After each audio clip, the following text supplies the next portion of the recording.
Right now, I gotta say it though. Can I hear somebody say free Joaquin? Free Joaquin! Free Joaquin! Free Joaquin! Joaquin is free! Joaquin is free! Joaquin is free! Joaquin is free! I know how it is. I know what's going over most of y'all head. I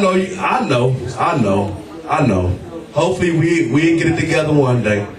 I want to call up the general back up here, Sister Donna Brown.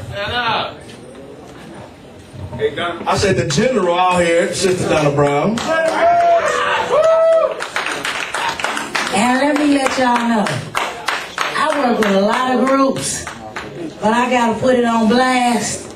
I'm the field general of black on black crime. I got to put it on blast. So many times I know there's a lot of people forget black on black crime, but if it wasn't for black on black crime, some of the fights that I went into here lately, woo, they'd have ate me up like the sharks. But once they know I roll with black on black crime, then I roll with quite a few people. I'm on the biker scene. I was on there 10 years ago. You know, I'm still on there. I'm with the Carl Stokes Brigade. I'm one of the biggest supporters of the new Black Panther Party. I think I was one of the first people to get a t-shirt. And you make sure that it was large. Yeah, I had to speak up for the big girls. Once again, they was around here buying them little bitty girls stuff. Had plenty of them t-shirts. Plenty of them, boxes. You know, if you want something stole, get a 2X. 3X, 4X. If you want to sell it. You know, them little bitty girls. See, they can get stuff off the street, but those big girls, where we see our sizes, we buy. Most of the time, we buy in twos. If you know, we have 2 of them. 3 or 4 colors we buy. The next people that are coming up to get this award, they are unique. And the reason why they are unique is because they are a couple. And out of all the time I've seen them, hold on, before I say this, Mark is getting ready to leave. And I did not recognize him, as Mark is one of our biggest activists in the city. If Mark find out that you got a protest or you got something going on, all you got to do is leave it on Mark's machine and Mark will be there. Give Mark a hand, y'all. Now, let me go back to my honorees. This couple has been so unique, and first, I want to tell you, they taught me what a relationship was about more than anything, and being on one accord. And sometimes we as black people, we can't get on one accord. But these two taught me that in a relationship, you have to be one. So when you talk to one of them, you might as well be talking to the other one, because he gonna say the same thing that she said, or she gonna say the same thing that he said. So that's how you know that they on one accord. I want to bring up Mr. and Mrs. Dave and Marva Patterson. They fought for their niece. I'm gonna tell you a little story about them. They was out there fighting for their niece, and for some reason, education was high. So I couldn't get to a lot of their things. So after a while, they brought it to my attention. They pulled me on the carpet like, you know, you the general. You out here fighting for everything. We ain't seen you out here fighting for Rebecca Whitby. I'm like, okay, you got a point. You got a point. I ain't been out there fighting for Rebecca Whitby. But at the same time, when they put me on blast, that I wasn't out there fighting for Rebecca Whitby, when I did come out, we went down to the Justice Center.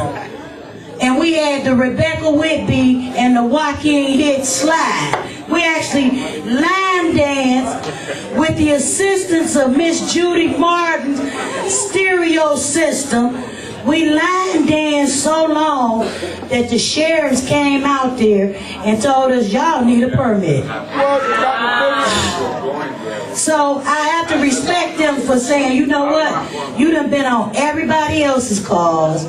Now you got to come and help us with our niece. And in us helping with the niece eventually became free, and the mom, you know, the charges It's really been a learning experience working with Dave and working with Marva, because what I've learned from them is you have to be politically correct.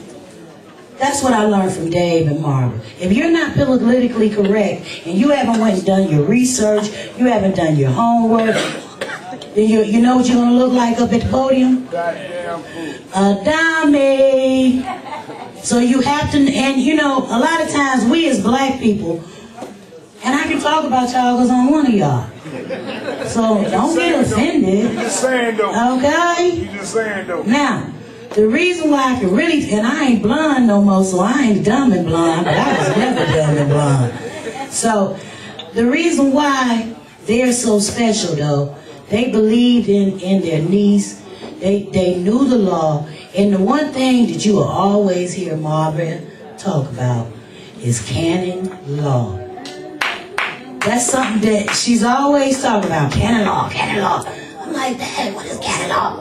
I had to go look it up. But the bottom of the line, these two, they never gave up, and they were dedicated and committed, and they have not only reached outside the circle of helping Rebecca, they reached outside and they're still helping the community, and it's just an honor to present you two with the OPN, Oppressed People's Nation, first community forum, Dave and Marva Patterson.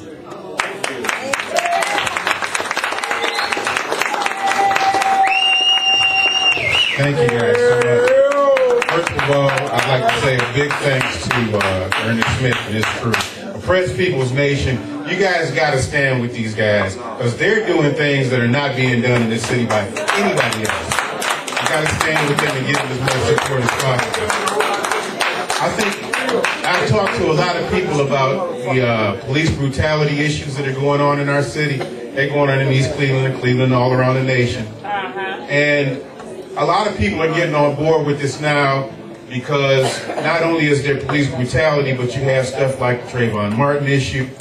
And there's another issue that a lot of people don't know about. And if you think that they won't mess with you if you're African American and you have a little money or you have a little status, think again.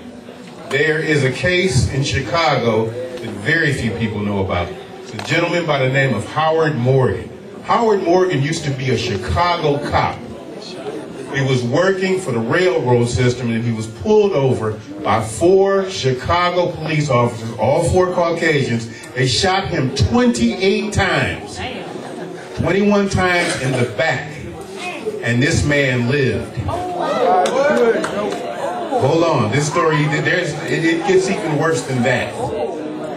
This man went through 8 or 9 months of some intense therapy. He lived, and they said since he didn't die, we have to put him on trial for attempting to murder us. He went on trial.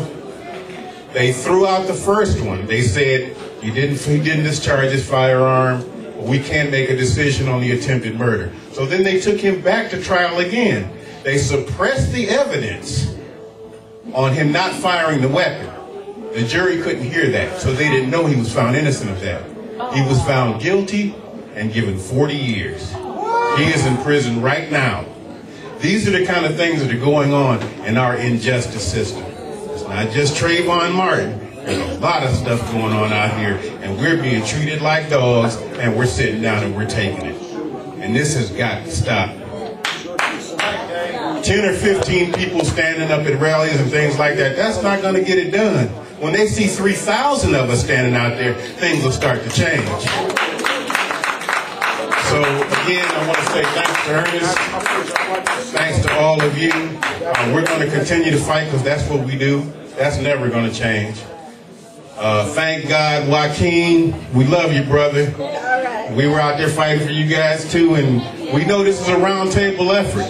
We got to continue to help each other, because like Edmund Burke said, who was a great British statesman, evil flourishes when good men do nothing. We've got to stop doing nothing. Thank you. I'll just say a few words. I'm not going to be long. But I want to thank you, Ernest. Thank you. I appreciate Thank you. you. I love you. Love you Love too. your group. And we need to stand up for each other. And whatever happens out there, understand something. There are people that will support you. You may not be going through things, but believe you me, if you live long enough, something's going to happen. I just pray, as a Christian, I pray that you don't have to deal with issues what happened to Joaquin. You don't have to deal with Rebecca. You don't have to deal with losing a child. You don't have to deal with these things, but if it does hit you, hope and pray that there's somebody out there who's going to support you. Thank God for Ernest. Thank God for Art and Judy, for all of these people. But I also want to say our judiciaries are not out there to protect us as people. When you go before them, and I've been downtown, been through the hearings, I sit there, Denise and I and Brett, we'll sit there through these trials. What you don't understand, the judges are lying. Yes. The prosecutors are lying. I've been there. There you go, you understand. No question. Your own attorney is lying. He will toss you out like old garbage. But you need people like Ernest and Art and Judy. All these individuals that's out there fighting for your rights. You need them, so we need you to support them. Anytime you get a chance, support them. Do whatever you can. But it's about our children. Thank you. Let's give it up for Sister Marva Patterson and Brother Dave Patterson, ladies and gentlemen. I thank y'all. I thank y'all.